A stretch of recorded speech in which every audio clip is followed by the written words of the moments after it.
If you could please find your seat, we're going to begin the proceedings. Thank you. First of all, welcome to the third annual Marketing Technology Summit. I especially want to thank those of you who are from out of town. Welcome to Arizona, welcome to Scottsdale, and welcome to our dry heat. We had some conversation over dinner last night, and there really is a difference between dry and wet heat. It's a special pleasure for me to work with the BMA. It's rare when two organizations can come together like this and do something significant in the interest of the career development of our collective members and the marketeers in Arizona. And as we all know, technology is constantly changing, and I think you'll see we have an extraordinary group of speakers today that are going to bring you right up to speed on all sorts of technology progress that the industry has made. I want to spend a couple moments talking about the Arizona Tech Council. If I could ask for a show of hands, how many of you are members of the Arizona Technology Council? Not bad. The good news is half of the room is not. So I'm going to tell you a little bit about who we are. We're a statewide trade association representing the technology industry, and that's all types of technology, whether it's aerospace and defense, semiconductor and electronics, bio, renewable energy, optics, IT, of course. We have about 600 members. We have offices in Phoenix and Tucson. Our focus, we're not an economic development organization, we're a trade association, and as such, our focus is on helping our members succeed at what they do. We do that through our advocacy efforts by knocking down obstacles and improving the environment that you're all operating in. We put on 140 events a year, just like this one. We publish a magazine called Tech Connect. So we're really a full-service trade association for the technology-related industry and the organizations that support it. Fully 1/3 of our membership comes from folks like bankers, accountants, brokers, marketeers, consultants, and so on. So all of you are welcome, and we do have a booth out in the back, and I see Deborah Zach, if you'll raise your hand, Head of Membership Services. Please see Deborah, and we'd love to have you join. So we can't do these events without the generous support of a lot of folks, especially our sponsors, and I want to mention them today. KEO Marketing, Sonora Studios is doing the audio today, Grand Canyon University, Televerde, the Arizona Capital Times, and most of these organizations have booths out back, so please visit them too. Phoenix Public Radio, KJAZ, as well as Canyon Communications. Join me in thanking them for their support for this event.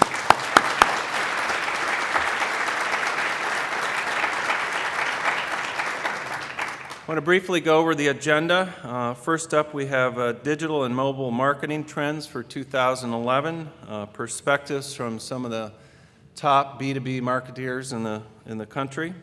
We'll take a quick break at 2:45, and then sharply at 3, another panel on trends in marketing automation, your secret weapon in 2011 and beyond.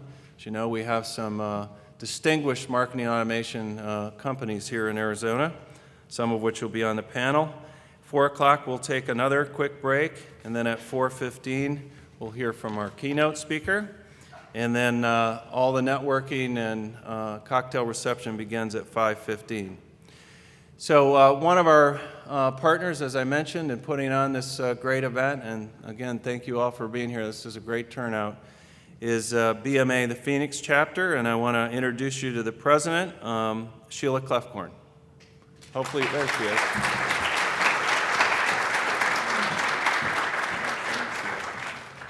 Thanks, Steve. We're really excited to partner with the Arizona Technology Council again for the third year on the Marketing Technology Summit. It's been a tremendous partnership that we've had over the years. Lee Goldstein from the Tech Council has done a phenomenal job, also serves on our board. There are many of us who are also members of the Tech Council, so it's one of those great partnerships where you end up becoming great friends and you do great things from it. We have several people from BMA chapters around the country here today. If you can raise your hands, just want to particularly welcome you. We have folks from California and Colorado and back east, and they're here in part because this has become such a successful event, and they want to learn about how they can take this event on the road to their communities around the country. And that's not something that usually happens here in Phoenix, so we're really excited that you've helped to make this such a great event. The Business Marketing Association is pretty new here in Phoenix. This is just our 4th year, and we're a small group, so there's just about 100 of us here in Phoenix. We meet once a month, the first Tuesday of the month from 3 to 5, typically at ASU SkySong. I encourage you to visit their booth out in the exhibition. And we have strategic, high-level conversations about B2B marketing. And I think, how many of you have been to a BMA event before? Nearly all of you, which is very exciting. And so we've generated some really great buzz because of the quality of the conversations that we have. We're not focused on expensive dinners or things like that. It's just $20 as a member to attend a BMA event, and it's focused on helping you be better at your job, help you be a better marketer, help your company be more successful. And that's absolutely our goal here today, is to have you take away some really tangible things that are going to help you and your business going forward. So we're thrilled that this is the 3rd year. We're thrilled that we have more than 300 people here today, and really thank you for your time, and we'll keep the AC up so you can be excited about being out of the heat. I want to recognize the BMA board. If those of you who are on the board can stand really quickly. We have some of the top marketers in the Valley on our board. I'm thrilled to have them here, and really want to thank all of you personally just for all of your work in helping to make this event a success. You'll see us in our black shirts. And if you have any questions about membership, we're running a really great membership drive where you can get some pretty phenomenal benefits, free marketing for joining and becoming a member right now. So we have a BMA booth out there right now as well. We have a couple of things coming up for BMA Phoenix that you can mark your calendars for, and I'm just going to mention it now because we're going to get going and we'll probably forget to mention it later. We have an event coming up in September, on September 20th, Marketing Through LinkedIn. We're going to have some top execs from LinkedIn here to talk about everything you need to know to leverage LinkedIn in your marketing, not just in your employment practices, but also in terms of your marketing. So that'll be Tuesday, September 20th, and that's at ASU SkySong. In October, we're going to have an event, Avoiding Common B2B Marketing Pitfalls, and we have an exciting panel that's coming together for that. And then in November, on November 10th, we are going to be at the Phoenix International Raceway talking about NASCAR, marketing on all cylinders. We're going to have John Bowersfield, Vice President of Business Development from Roush Fenway Racing. So we've had some of our most popular events have been our events about marketing and sports marketing. So we've been in the locker room at the Chase Field. We've been at the ballpark a couple of times. We have a lot of fun at BMA, and so we're excited to have you join us. So those are the housekeeping things. The reason that you're all here today is in part because of our first panel, and I am thrilled about our panelists that they could join us here today. I think you're going to be very impressed. So I'll invite you to go ahead and come on up. This panel is Digital and Mobile Marketing Trends for 2011, Perspectives from Top B2B Marketers. So who's thinking about digital marketing these days? Who's thinking about mobile marketing? Who's been on your phone almost all the time since you've been here? Well, that's how the world's changing. And so we felt like there was no better topic to talk about than digital and mobile marketing trends. And I am thrilled to have Bob Rinderly, Global Digital Marketing Communications Manager for GE Healthcare, Laura Ramos, VP of Industry Marketing and Global Document Outsourcing in North America from Xerox Corporation, Christina Curley, who goes by CK, a mobile B2B marketing specialist with a great book on mobile B2B marketing from CK B2B. So welcome to our panel. Thank you.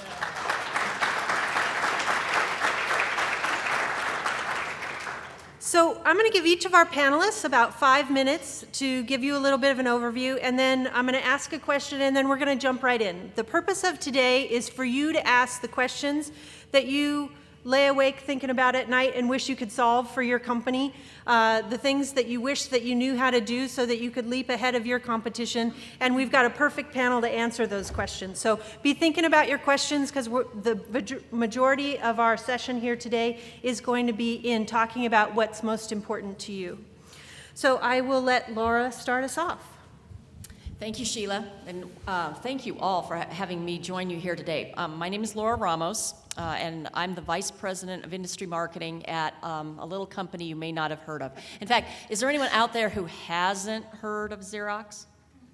Okay, good. I mean, this is one of the absolute pleasures of being part of Xerox, is being part of a brand that has been around for over 100 years. And so far, I can only count, there's 2 others where the brand not only defines the category, but has become the verb.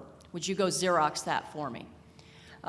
The other 2 are Google it, and this one arguably is FedEx. Can you FedEx that package for me?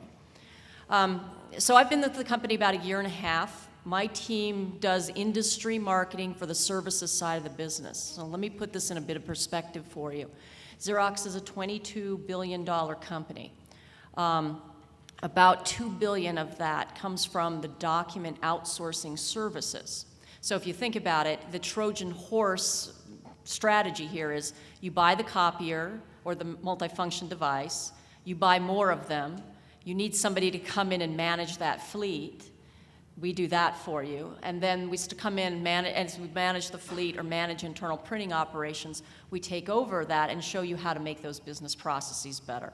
So that's what our business is about. Sounds boring. It's actually, very lucrative. We have clients, that we help take 30% of the cost out of all their printing, production, whatever, by doing this type of outsourcing. So the interesting thing, everybody goes, digital, Xerox, how does printing have anything to do with digital? And actually a lot. I think one of the big reasons why I'm at Xerox is the transition that Xerox is making right now. In February of 2010, we acquired a company called ACS. And ACS is a business process and IT outsourcing company. So this means that Xerox is going to move from being the document company into something else, where now that 50% of our business comes from services. So it's against that backdrop that I joined the company after 9 years at Forrester Research, where I started up and ran their business-to-business marketing practice. And the kinds of challenges, digitally is really how do you take the Xerox brand and extend that through multiple different channels in an integrated way to get that message out there that we're no longer the document company, that we're something more. How's that? Am I Great. 5 minutes? Okay, good. Great job, Laura. Thank you. CK?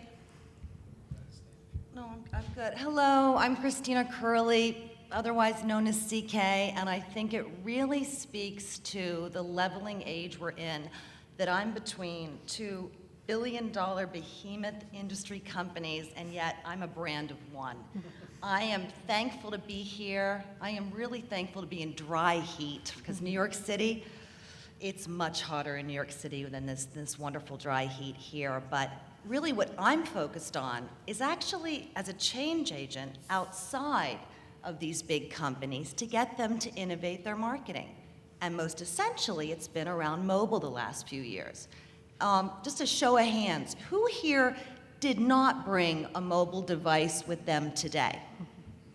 Okay. Wow. Who here has checked their mobile device for a text, set it as an alarm for a wake-up call, or sent email at least 3 times today alone? Yeah, I thought so.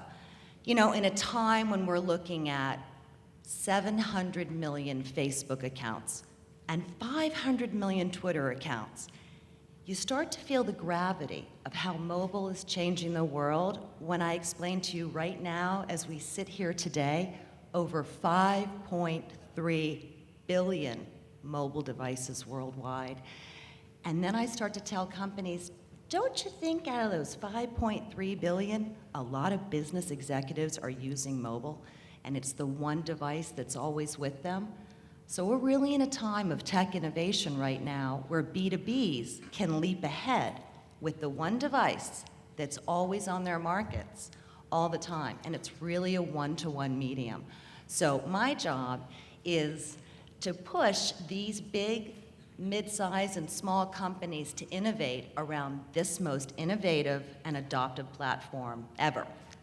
That really comes down to 50% of the time speaking and educating audiences, and 50% of the time doing the programs and planning for these companies. So I'm thankful to be here today, and I'm going to be talking mobile, but I'm looking to learn as much about social and digital as well. Great. Thank you, CK. Bob? Hello, everybody. My name is Bob Rinderly. I'm with GE Healthcare, based out of Milwaukee, Wisconsin. I head up all of global digital for GE, so across our different product P&Ls, our regional P&Ls. I've got a core group of people who help set the global digital assets, the global digital strategies, and so whether that is mobile or social, however that comes into play. Healthcare is a highly regulated industry, so we're somewhat limited in some of the things that we get into.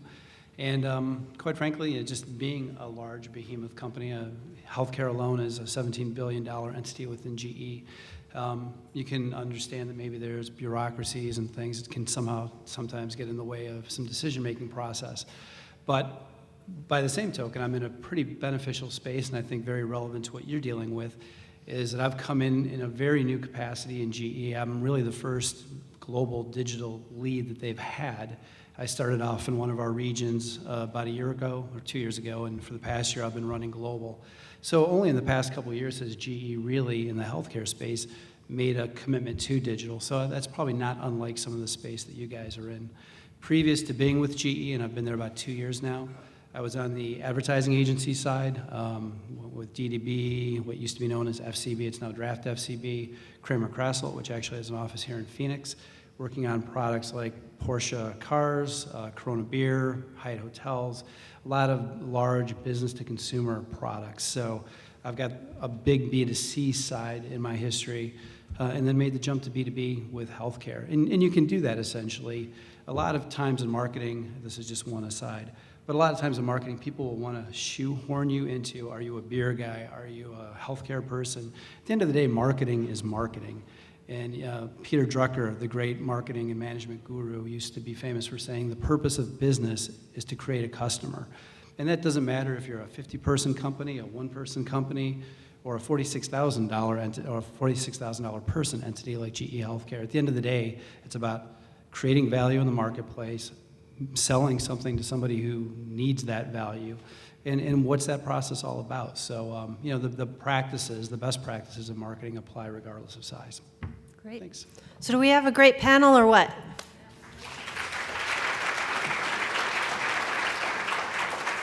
So let me start off with an easy question, and then we'll take some questions from the audience. What is one big thing that's happened in your area this last year in digital or mobile that you're excited to share today?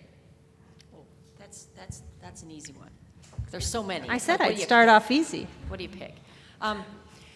Xerox has gone through, as I alluded to, a big branding transition with the acquisition of ACS. And one of the things behind that was something we call real business, ready for real business live. So if you go to xerox.com/real business, you'll see one of the sort of the digital personifications of this. It's a large, extended, integrated campaign that we did starting last year and has continued into this year to really reposition Xerox around the services space.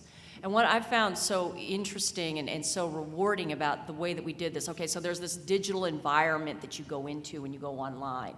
And you go into this building and you can see, different characters working, and when you mouse over them, there's windows that open that either tell you something or they talk to you. It's very interactive.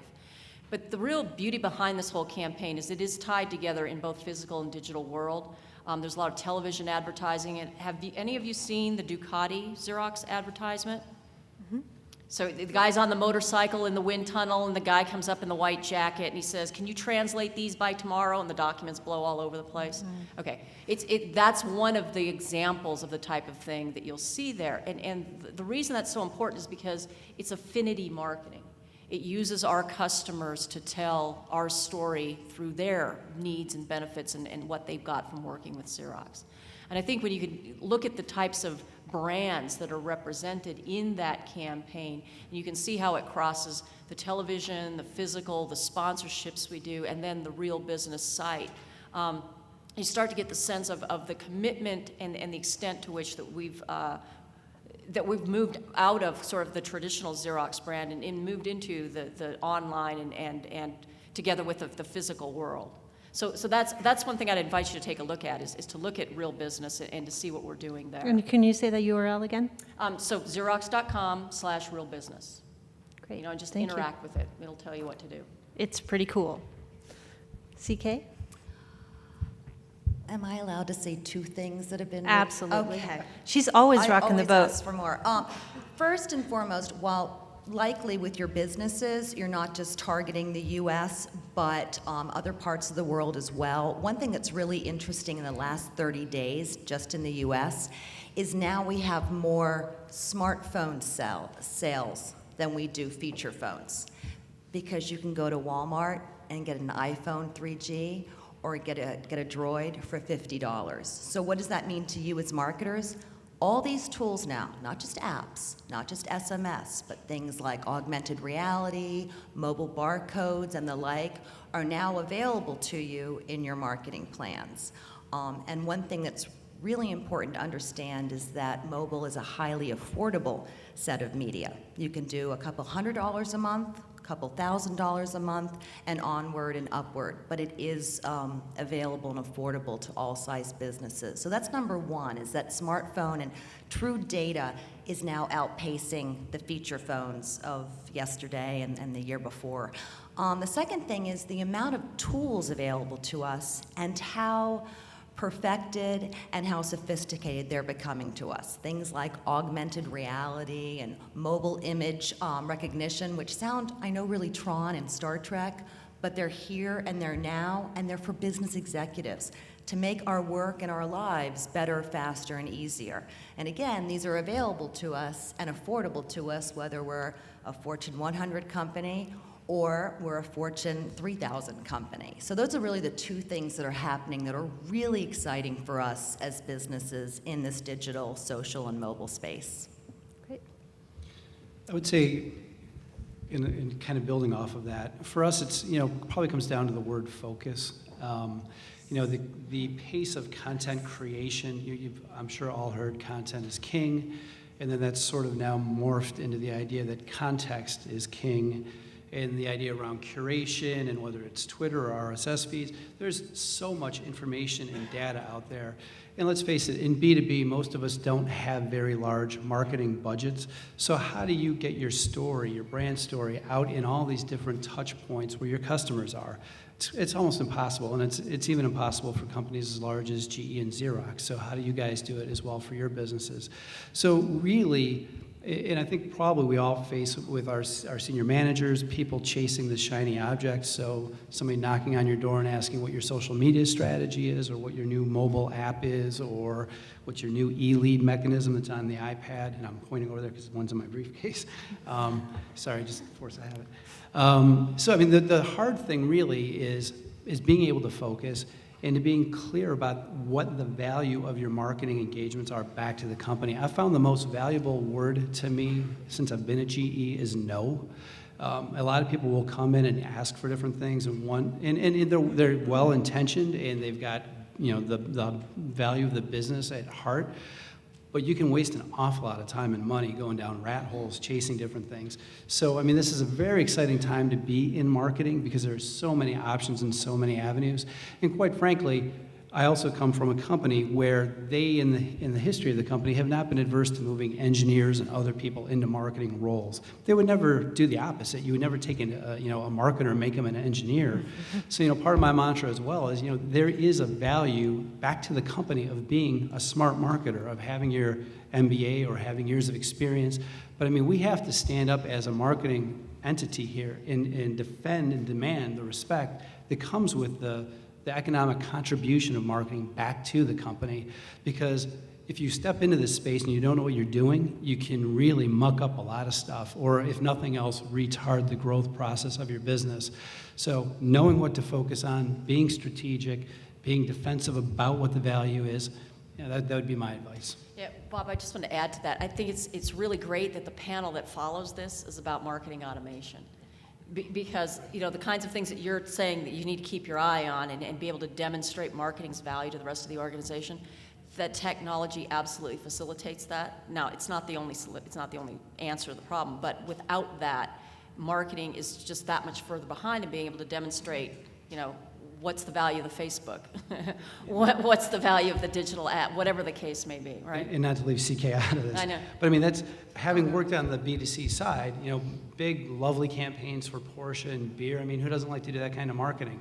But the reality is, B2B is where the sex appeal of this whole thing is, because it's a limited environment. So GE Healthcare, if we have, say, take the top 200 healthcare accounts in the United States, so whether it's Mayo Clinic, Cleveland Clinic, Johns Hopkins, whatever, if we're selling PET CT machines, MR machines, whatever, we know essentially who's buying those, right? We know who the decision makers are.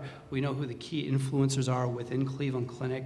So you multiply that out, entity to healthcare entity, you and us, we all should know who our customers are, at least, some sense of it. Unlike if you're selling beer, it's the entire country.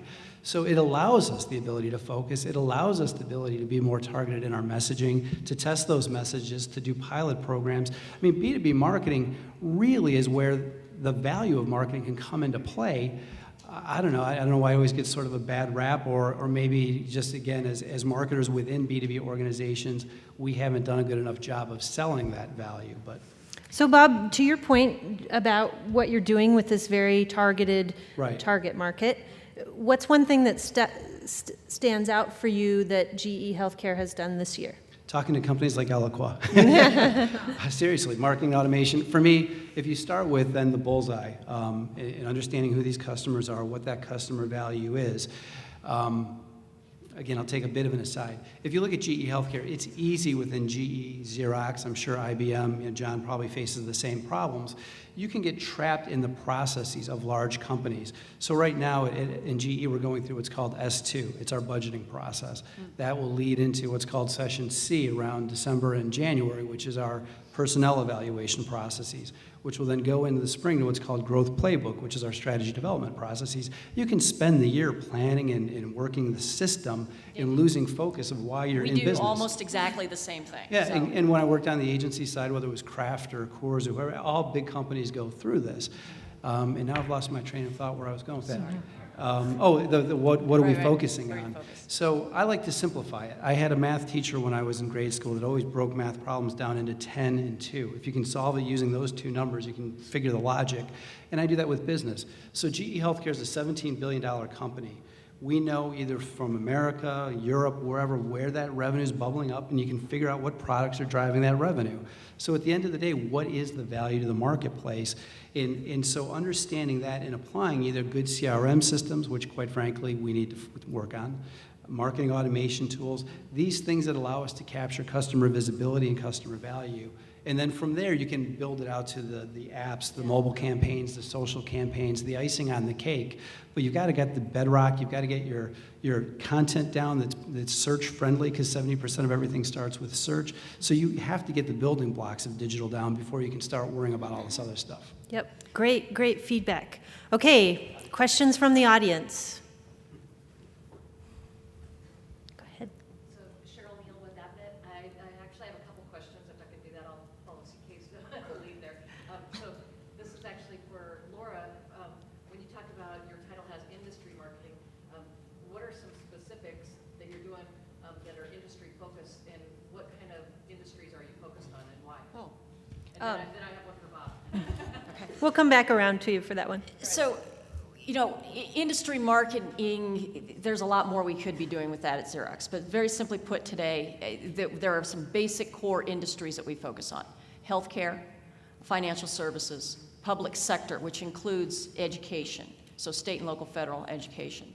And what am I forgetting? Oh, high technology communications manufacturing, sort of the catch-all. From a marketing standpoint, it's our job so this was when I took it over a year and a half ago, a very sales support-oriented organization. Sales runs supreme at Xerox, right? And the model is, here's the world, here's how it's carved up into territories, here's your accounts within your territories, guys and gals, go get them. And marketing is perceived as, oh, those people that help us put brochures together and presentations so we can go execute in the field. And joining from Forrester and why, you know, Julie asked me to come join is because I'm like, no, marketing's job, as Bob was pointing out, is to help generate demand. I mean, 70% of people are 70% through the buying process by the time they talk to the salesperson. The salesperson is no longer the face of your company. Everything digital is. And so from that point, we're looking at, on an industry-by-industry basis, how do we tell the services story, how we can come in and help you make your business processes better and save you money, by also demonstrating that we have a pulse on the a finger on the pulse of that industry. So for example, one of the things that we did is ran a campaign which culminated in a webinar with Forrester Research, my former colleague Ellen Carney, who's in the insurance space. We called it Insurance 2020, like good vision, but also looking forward to 2020. And we did an email campaign and all of that stuff around it, but one of the things that we did is we took Ellen, we interviewed her, and we used those as little snippets of podcast that we used in our Facebook page, in our blogs, and as fulfillment on our email, so that people got the sense of what Ellen would be talking about, and that Xerox had a position on the insurance industry saying, this is what's going to change the insurance industry. So for that particular webinar, again, we're like Bob. We know we get $2 billion from like a year from like 500 clients. We know exactly who they are. We had over 100 people register, but here's the important part. We had like 80% plus attend. You know, when you do, most of you that do webinars, if you get a bunch of people register, a third or so show up. And this is what we thought was particularly compelling about that. Does that help answer your question? I could go on all day. Okay. Great. And then you had one for Bob? Yeah, just going from, you know, you said that you moved into a global role. What were some of the changes that you saw going from the Americas to the global? Good, that's right. Okay. So the question was moving from a regional role in the Americas to a global role. What were some of the challenges? Again, it's probably not going to be typical for a lot of organizations because it was so new within GE Healthcare. So I kind of came in as a little bit of a pilot program.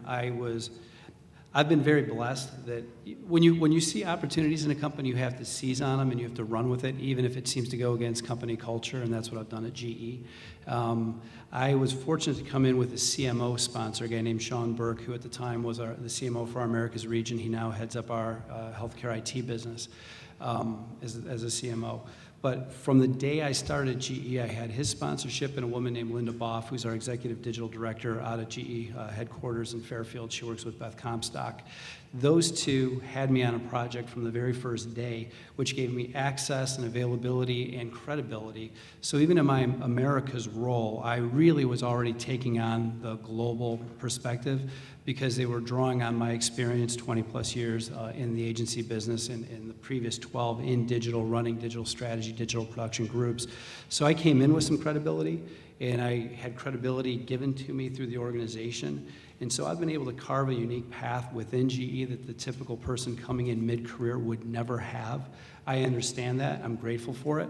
But by the same token, then you have to be able to understand when to leverage that. For instance, I'm at a dinner on Monday night with very senior executives across GE with 15 other digital people talking about the value of digital and what we should be doing within GE Healthcare.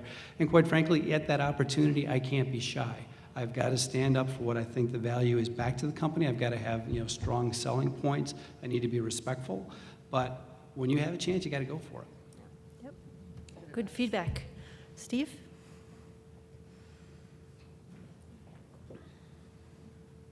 This question may actually be more germane to the next panel, but I want to find out what these three speakers are doing. So what are you either doing or recommending around video marketing? Ooh, good one. Good. We'll let CK start. Doing a lot around video marketing. A couple things here. The beauty around video as well as audio. Remember, we B2Bs, a lot of thought leadership. okay? A lot of best practices, tips, articles. We can use video and audio, and not only does it work beautiful on these little magical devices, but also everything social, embedding that on Facebook pages, blogs, as well as digital. So what I'm seeing more and more is a shift from the written word, because we're not sure if our audiences are accessing us on a large laptop, a mid-sized tablet, or a small smartphone. But in going to video, in going to audio, it's easy to access that information on any device. So I'm seeing a big shift there, and I'm also seeing a lot of exciting things like out of Cisco. They've started creating a lot of funny videos around infrastructure and around innovation, because they're finding just because we're B2B doesn't mean we're boring. Doesn't mean we can't have fun with our video and audio and our marketing. So I'm seeing a lot more of that, and there's a lot more to come. That's the big thing right now, is making sure these networks can handle the amount of video that's shortly going to come our way over the next 5 years. So, We do a lot with video at Xerox. And as an analyst who covered the B2B space, I've always contended that video is a very underused medium in B2B. Why? Because businesses don't buy from other businesses, other companies. They buy from other people, right? And so you want to know, especially in our services area, who am I buying from? Who are the thought leaders? And who, like me, have been successful working with Xerox, customer case studies. So those are the two areas that we use video a lot. We have a destination, I think it's xerox.com/thought leaders. But if you look up Xerox and thought leaders, you'll find it. And it features our thought leaders. It's an online interactive environment where you see the different people. And they basically, there's a little screen, and they walk onto the screen, and they start talking to you about different topics that we have a position on, like sustainability. So Patty Calkins comes out and talks about sustainability. And then the other thing, we instead of going to written case studies, we do a lot of video with our customers. We hold large events like this, and we'll take them to the corner or to we call a hallway conversation, and have one of our executives just have a chat. We'll record that on video and use that, to help tell the story. What we found is that, you can get somebody to do that. It doesn't take a lot of time. It doesn't take a lot of effort with the flip devices or whatever we call they don't cost a lot. And you don't go through all sort of the legal and everything that you have to go through getting the case study approved. And it really demonstrates these are the people behind Xerox, and these are the people that Xerox has made successful, and it lets your audience identify with both of those in a very easy way. So for our audience, how many of you are leveraging video marketing? A lot of you. Good. Which is great. Bob? Yeah, and kind of building on, I'm a huge fan of Forrester. One of the things I've really been preaching with lately for the past couple of years, since reading it from a Forrester document, is this whole idea around portability of content. So when it comes to video, if a picture is worth 1,000 words, video is worth 10,000 or 100,000. People don't really want to read. Think of a website or something, people don't really want to read a lot of information, especially they want to search around, get to what they're looking for. Maybe it's product specs. But video tells that story so well, but you can share it in so many places. So whether it's a link that you send out through a tweet, if it's something that's housed on YouTube, if it's housed within your website. Just one example, in the previous couple of years, there's been a lot of talk around virtual exhibits or virtual trade shows. I find those not to be terribly valuable, just my own personal opinion. But one example, so one of our largest trade shows of the year, it's in Chicago, it's in November, it's called RSNA, it's the Radiological Society of North America, so radiologists. Last year, we had a virtual website that we built. It was like the third year in a row of doing that. The reason why I don't like it is I find it distracts people. It's a separate URL that they have to know or you have to publish as opposed to just going to your core website. It creates separate content that you're putting somewhere else. It just is a distraction. We had fairly low levels of engagement with our virtual site. We had through the roof levels of engagement with all the videos we shot. So we filmed all of our sales guys prior to the show, walking through demonstrations of the products. We posted all that up to YouTube. We had a big theater wall within the event in McCormick Place in Chicago, so it was at the end of our booth. We ran these videos and had live presentations. That was the most popular part of the entire experience. So video was huge for us. Thank you. Just remember, everything is an opportunity for video and audio as well. I mean, this is the way to think about it. We're here at a conference now, videotaping. You can be at different trade shows, you can videotape. You can speak with the authors of your thought leadership articles and do an interview on that. Look at everything as an opportunity, and video ranks really, really highly in the search engines. While your competitors may have a leg up on you for text and for those links, just think about getting a leg up on them and going the video route. So just everything is an opportunity as long as you capture it, so. We had a question over here. Jerry? This might be tough for you guys, so you have to dial back your careers a few years. But if you were a relatively new startup company with a limited budget and you wanted to take advantage of digital and mobile marketing, what would you be focusing on first that would get the most value for you? Okay, depending on the competition and all that, first and foremost, I'd want to make sure and start out with smart SEO principles. Because in the digital environment, in the social environment, in the mobile environment, search reigns supreme. So I'd want to make sure and have those ducks in a row.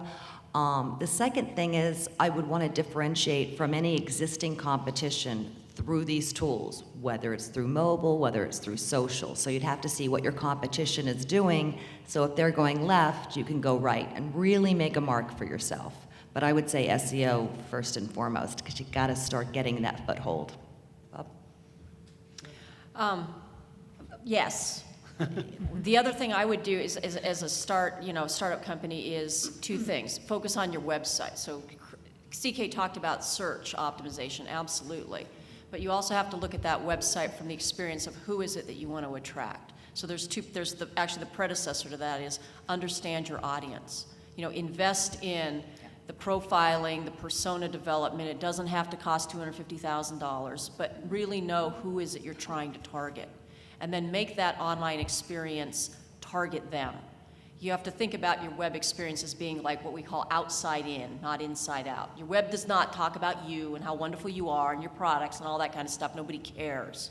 What they care about is how can you help them solve business problems. So if you're a startup company and you have the content on the site and the experience that you understand what your customers' problems are, how you solve it, you communicate that through your website, good SEO principles so that you get found so that when they're on it, then they have that experience. I think that's where I would spend all my time and effort. I think both excellent points. The only difference I would add to that, when I was on the agency side, I used to tell my clients, if you give me $5,000, I'll get 4,000 people to go somewhere, because I'm going to take a little bit for myself, and presuming $1 a click. But you can, with search, you can move people wherever you want. I mean, you only pay for performance. So if you only have, $5,000, you can still get return. The question really becomes then strategically, what do you do with that? Are you taking them to a website? Are you asking them to download or view a video? Do you want them to download a white paper? What's that conversion metric? And you have to be clear in terms of why you think that's going to drive your business. And it doesn't even have to be complicated websites. Maybe it's just 2 or 3 different landing pages that they go to. But it's doable. It's all very doable, and it's all very measurable, so that hopefully you can take that little bit of success, sell it up the ladder to your boss to then get more money the next time. Great. Thank you. Another question? Yes. Yes, thank you very much. Despite the white hairs on my head, I think I understand digital marketing a little bit anyway, but the title of this panel implies there's a difference between digital and mobile marketing. Is that true? And if so, could you explain to me what mobile marketing is as opposed to digital marketing? Great question. Okay, when it comes to digital and mobile is digital, just like social is digital. The differences are really about the user experience and the devices and the tools. So with digital, mainly when we talk about digital, and this will change quickly, folks, as we become more and more sophisticated around mobile devices, we're usually talking about experiences delivered on the 15 and 17-inch laptop screens. Gosh, we don't even say PC screens anymore. Look how much it's changed. When we're talking about mobile marketing, we're usually talking about the tools that are more prime for the mobile environment. Like you've heard apps, you might have heard of text campaigns and SMS, barcodes or QR codes. We're usually talking about the tools that are used for mobile devices. But you have a great question because it's absolutely, the mobile web is part of digital. So they really are one and the same.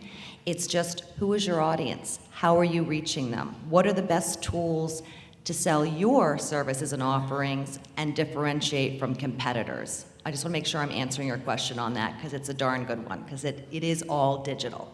Okay? Good answer, thank you. Good Another question? No. Over here, Malcolm? Bob, you had mentioned that you work for agency and then you're also in more of a B2B environment now.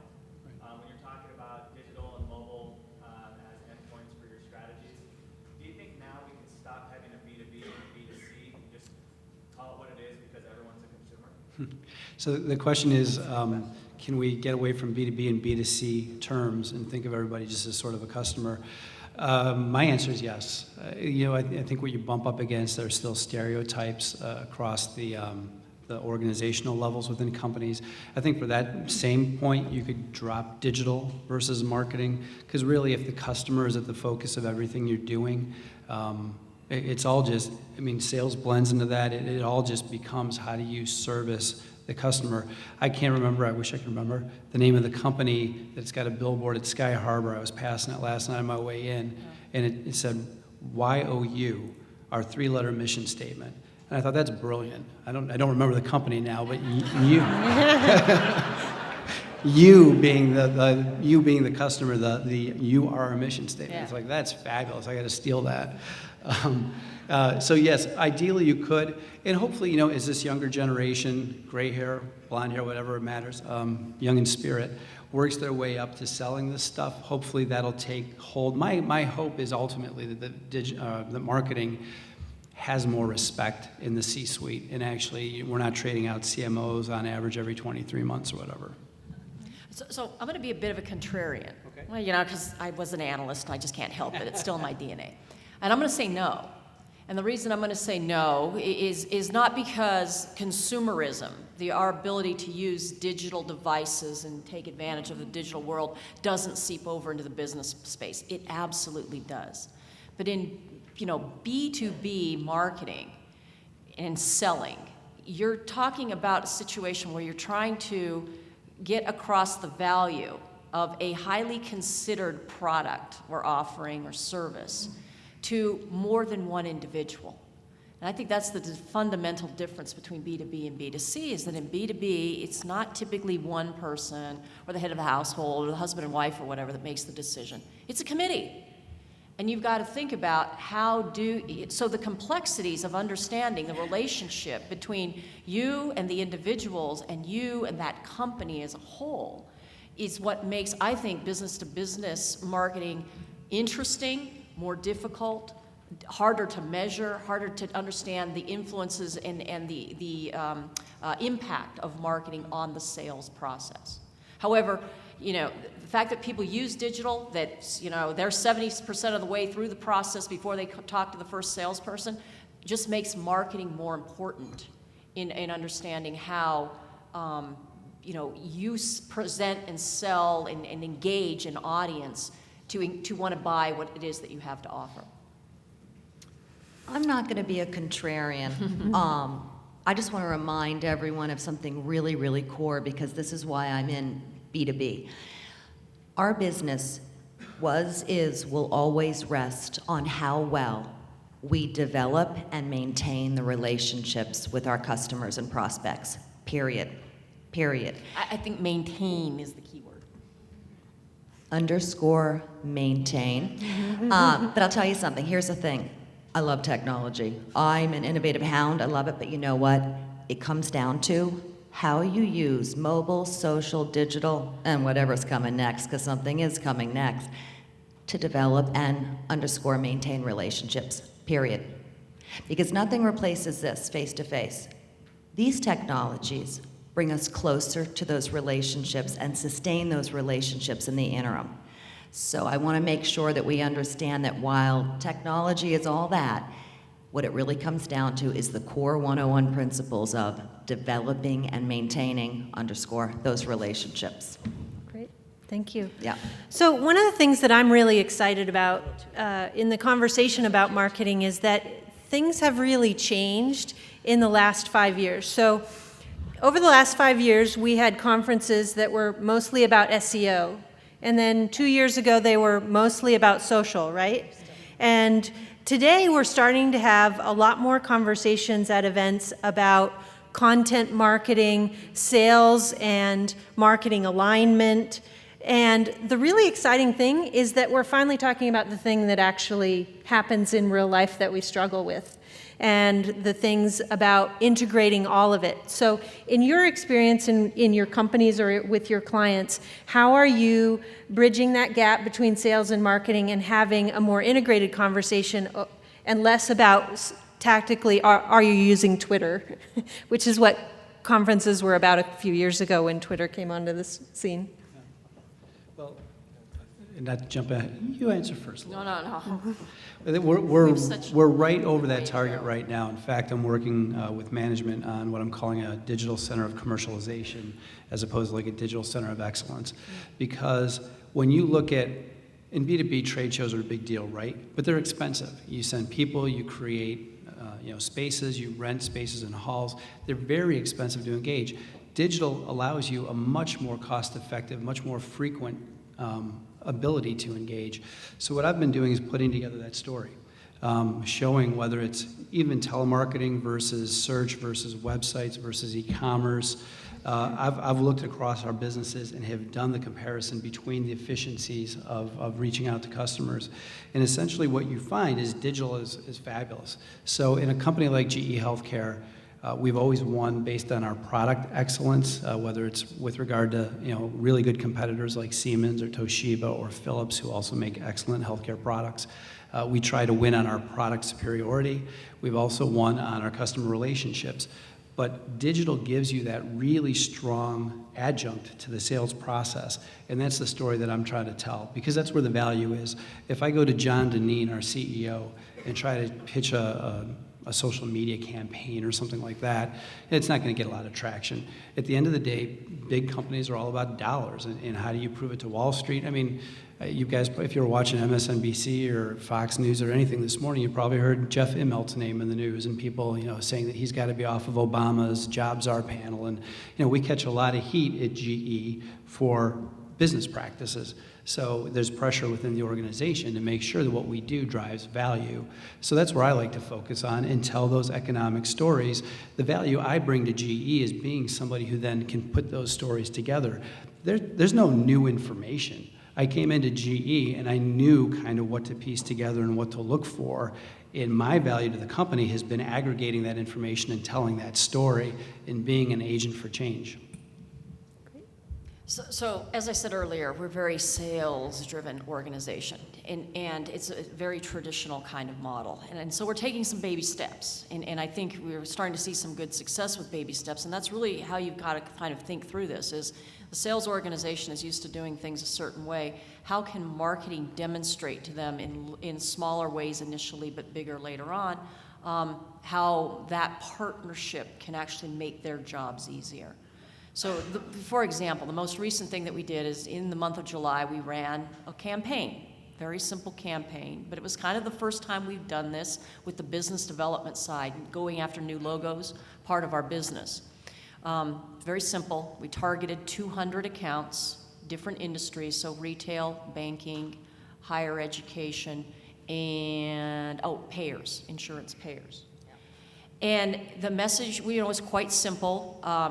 Here's an interesting fact about the industry. Here's some questions you should be asking yourself when it comes to, it was all about how do you use documents to communicate with your customers. And can we come in and talk to you about an example where we've done this with one of our clients? And each of those were industry specific. It was a letter that we sent FedEx, followed by telephone call, followed by a couple of emails with telephone calls interspersed from the salespeople that would be calling on those accounts. So roughly 200 accounts, roughly 400 or so contacts made. and out of that, we've secured over a dozen appointments. Now, that may not sound like a lot, but when you kind of run through the numbers, you go, wow, your open rates and contact rates were much higher than the industry averages. But more importantly, we got sales to sit up and go, oh, that's what marketing can do for us. So now we're going to then we'll do that again, but we're going to introduce the concept, well, what about the other 480 or, 380 that we didn't touch this time around, that didn't ask for an appointment? What can we do with those to continue to educate them, touch them, look for signals of buying, so that then we can pull, when we see those signals, pull them out, qualify them as leads, and turn them over to sales. How many of you came to this seminar today for this session? Quite a few of you. So one of you who has your hand raised, I want you to ask the question. Very well done. I have a question regarding QR codes. You guys mentioned that a little while ago. Yep. Across all the platforms, mobile, social, and digital, can you speak a little bit to how you see the viability of QR codes, specific maybe to mobile, and the future of QR codes as far as marketing and driving sales? I got the second part of the question. Sure. What was the first part you said about QR? Well, just specifically, if you guys could speak to QR codes as it relates to all three platforms, digital, mobile, and social. And then basically using With a QR future? codes. Yeah, using QR codes to drive sales and leads. Okay, first of all, for anyone who doesn't know what a QR code is, QR stands for Quick Response, and it's an icon, not a very pretty icon actually, but an icon that when a picture through an app is taken of that QR, that Quick Response code, it takes you somewhere. Okay, so make sure everyone understands what that is, because these little devices, no matter how good we get at texting, there's still a pain to have to go ahead and type in long URLs or long emails. So just so everyone understands that, one, with quick response codes, they could go to anything. They could be at a trade show where instead of printing out a lot of collateral, you could have a QR code on a business card. You could even have it on your t-shirt, and your target market can scan that and get your brochures and collateral in their phone or a link to it. They can also be used to open up an email, send an MP3, do most anything, okay? How I see QR codes helping sales and marketing, it offers more convenience for our target market. Okay, because it's all about convenience. It also can drive down the cost of printing very expensive collateral. And you ever notice when you do that really large printing job, somehow a typo got through? Hey. You have no idea how it happened. With digital, you can replace it, so that's another good thing. Insofar as the future, I believe that snapping an image and going somewhere, or with what's called NFC, near field communication, by just waving your phone in front of that code instead of having to take a picture of it, they will still exist. And I don't want to weigh us down in too many technologies, but the technology itself might change between QR codes and NFC or whatever's coming after that. But to be more convenient, to make it easier to use these small devices and to cut down cost is where the real future is for marketing and sales. And again, you can use them for convenience, for promotion, for most any need that you have. And they are free or a few $100s, so they're very affordable for everyone. Great. Question here? Hello? There we go. Okay, yeah. Did you see the funny papers today where BC had the QR code on the wall of the BC, yeah, did anyone saw that? Okay. Which shows it's even going back in time. But Yeah. a couple of things. Is there a size regulation for this? You mentioned business cards on the QR codes. Is there a size situation there, or can it be any size, tiny little thing? Can it be huge, whatever? Yeah. And has something like this ever been done before, where this is blitzed upon the world, if you will, with little or no explanation? People are going, what is this? Why? Who? Where? What? Darn good three-point question. First, I didn't see that in the news because I have been having so many people send me emails on the fact that Steve Jobs is leaving Apple and what's going to happen to the world of mobile. So I've been steeped in that. Second, insofar as size regulation, they can go rather small, but usually it needs to be at least 4 centimeters by I think 3 centimeters, and I can show you a lot of business cards use them. And third, has it ever been blitzed on the world with little or no knowledge? Yes, and not such a good idea because a certain high-end jeweler on Fifth Avenue in New York, who will go nameless, decided it was a really good idea to have QR codes in their window display, but they didn't tell anyone what to do with them, so the punchline was lost. And you have to understand this high-end jeweler, breakfast at, is closed many times after 5 o'clock. So people would look at the code, the very pretty ugly code, and wonder, well, what next? So what you need to do is make sure that your target market understands that a reader needs to be downloaded, or an app needs to be downloaded, or that it'll take you somewhere. Just so you know, QR codes, about 30%, which is really good, of US knows what a QR code is, versus in Japan, it's almost 85% penetration. That's how far ahead of us they are. So And more in Japan, it's even communication. more interactive because you can pay for your Coke in the Coke machine with your cell phone. Your cell phone has a lot more actual, they would probably call our smartphones feature phones or feature-less Yeah. phones over They're here far because we ahead. don't have the interactivity. Another question? Can you speak to the concept of leveraging this digital stuff that we're talking about with print and where the power is in that? Boy, where to start? That's a big one. It's good for a document person. Yeah. I think there's a lot. There's a lot of places we could go with that. And it's not just because I'm at Xerox, but I do believe that the best human-to-machine interface is still the document. So whether those documents get printed or whether they get viewed on an iPad or an iPhone or whatever, PC, I think there is still, a huge correlation between communicating information and how you do that, in the medium that is the document. There's so many places to go with that. From a marketing standpoint, the use of the document as a way of just communicating information to being something that you interact with. I'm thinking about like interactive PDFs where you can click on the things that are inside. Color is a huge, I think, not barrier, but impetus, thing that really enhances sort of the document and your ability to get your message across. And I think all of those kinds of things, the interactivity, which you can get in documents now, the color you can get in documents now, just make them more like the digital world and make it easier to make the transition from the physical to the digital.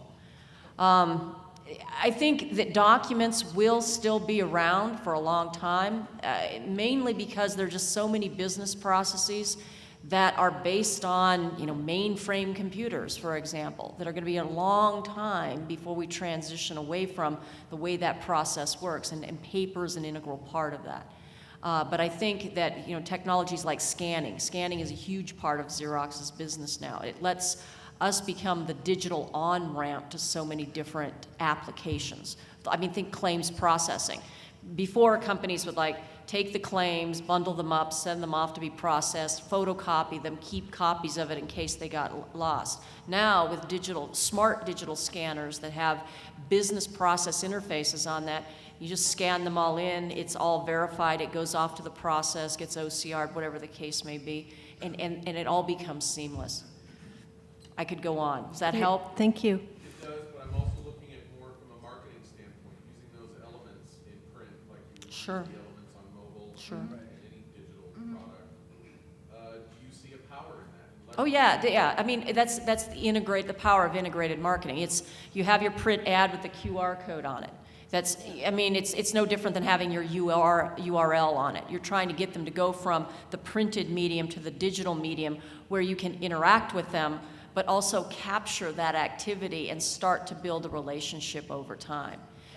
And again, if you think of it more in terms of content as opposed to print versus digital, so one of the examples I use within GE is if you think about a 3 or 4 page white paper, we're still going to make those white papers, we're still going to hand them out, we're still going to post PDFs of them to the website. But you can also take that content, whether there's images or pictures or 140 character sentences or hooks or something, key selling points that you can send out as tweets, you can distribute in a lot of different ways, and that actually becomes a frequency mechanism. So it's not like you just make it and set it once. You use that content over and over again. And that really becomes the big challenge, I think, when you're looking at social and all these other things. There's a lot of intersection between digital channels, but there's some uniqueness as well. So when you're looking at a social media strategy, we get a lot of people saying, I want to do Facebook, I want to do Twitter, blah, blah, blah. That's great, but once you step in there, you better have a reason to be there, and you better have content that people want to engage with and have a regular conversation. You can't come in once a week and say that you're having an effective Twitter presence, because you're not. So you really, and this gets back to QR codes and that kind of stuff. I mean, if you're going to be taking a scan of a QR code and connecting the physical to the digital, what's the value in that? Okay, if I'm a pizza company, I can maybe see if I have a billboard 10 minutes away from where I'm making that pizza, and I want people to scan it and make an order so they can walk 10 minutes to get that pizza. Fabulous. But what is the logic behind doing these things? Right. Absolutely. Relevant. Real quick, this is a really important point too, because it's really easy to get all novel and put QR codes on everything. And I mean, I've had clients put QR codes on everything, and to go and do apps and do SMS. All you need to do is what Bob was saying earlier, in focus, and to make sure that anything and everything you do adds value. I mean, with a print campaign, if I can then offer SMS alerts to my industry sector that keep my industry sector in the know 24/7, 365 on breaking developments, and I'm able to get to their most personal device once or twice a week because I've given them value, that makes a lot of sense to integrate that program. But if I'm just going to get on Twitter, YouTube, Facebook, and now Google Plus just because I'm checking a box, don't waste the time. Right. It's Absolutely. 101, it's value. Thank you. We are almost done with our time. Unfortunately, it's just blown by.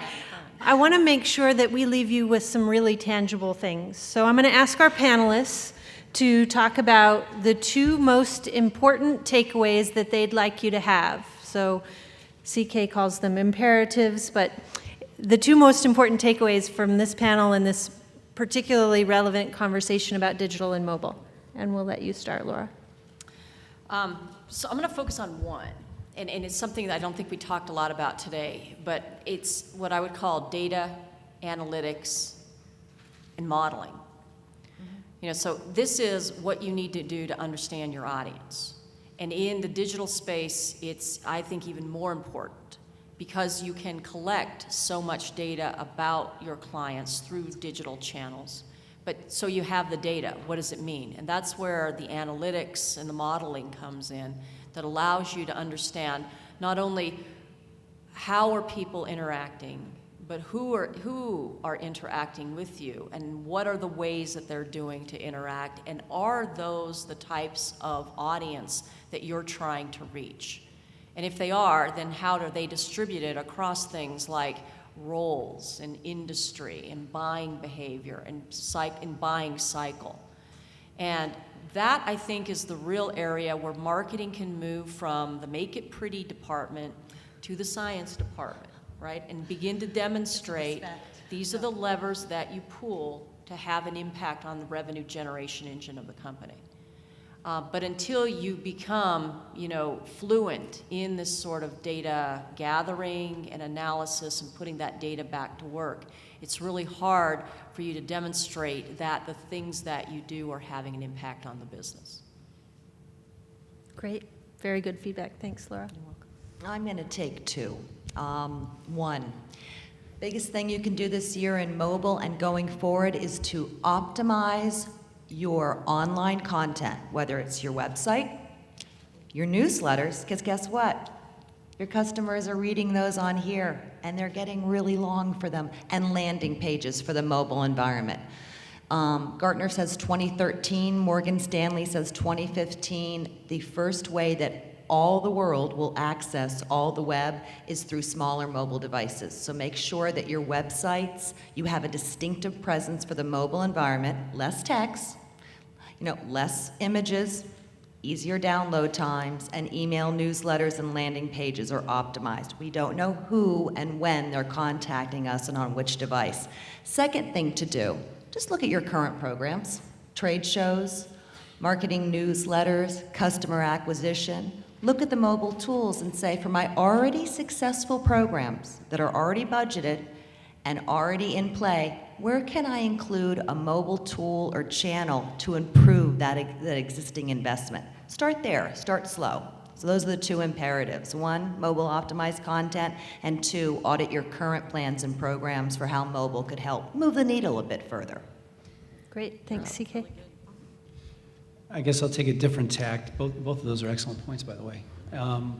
But focusing on the personal, I guess. So, I mean, when it comes to your dealing with this and your engagement, don't get seduced by the shiny object because your bosses and everything are going to be asking for it. Years ago, viral was all the big deal. And, still is, I guess. But, I mean, how many campaigns, how many product messages ever go viral? Very few, unless they have monkeys or some type of sex appeal or something in it. Duncan Watts, who's a brilliant scientist, who I think is just incredible, and I guess now has been with Yahoo for a while. He did some studies confirming the idea of the 6 degrees of separation, but he also did some studies around the impact of viral. And most messages don't get beyond one level of contact. So even if you've got 1 billion people following you on Facebook, just because you put something clever out there doesn't mean it's going to gain traction. So you have to be kind of comfortable in the space to say no and to push back. So viral's not a big thing. When you look at apps, everybody rushed into apps. Is it 90 or 95% of all apps once they're downloaded, get used once and then not again? I mean, the adoption of it. It's higher than that. Yeah, the adoption of it is incredibly low despite the time and money and efforts that go into creating apps. But because your competitor has one, you've got to have one. Don't get seduced by that. Same thing with social media. I mean, suddenly you've got 1 billion followers on Facebook or Twitter. What are you going to do with that? What's the value of it? So it takes a lot of courage to be a marketing in this environment because you kind of have to know what you're dealing and you have to be able to talk to people who don't know what they're dealing and stand true. So that was the first point of it. The second part is just to stay educated. These types of events are fabulous for coming together, networking, socializing, sharing ideas, but it has to be a regular rhythm. You can't go away and then come back in 3 months and engage again. One of the things I got when I was on the agency side and what I get at GE all the time is, hey, can you set up lunch and learns? Can you, introduce people to this kind of stuff? Yes, because there is a value of introducing it. But I can only do the tip of the iceberg. People within the marketing organization at GE have to adopt these behaviors. You have to follow smart people on Twitter. You have to have RSS feeds. You have to have regular newsletters that you read. There has to be time made in your schedule to be informed. Otherwise, you will fall behind, and nobody can do it for you. So those two pieces of personal advice. Thank you. Let's give a round of applause for our panel.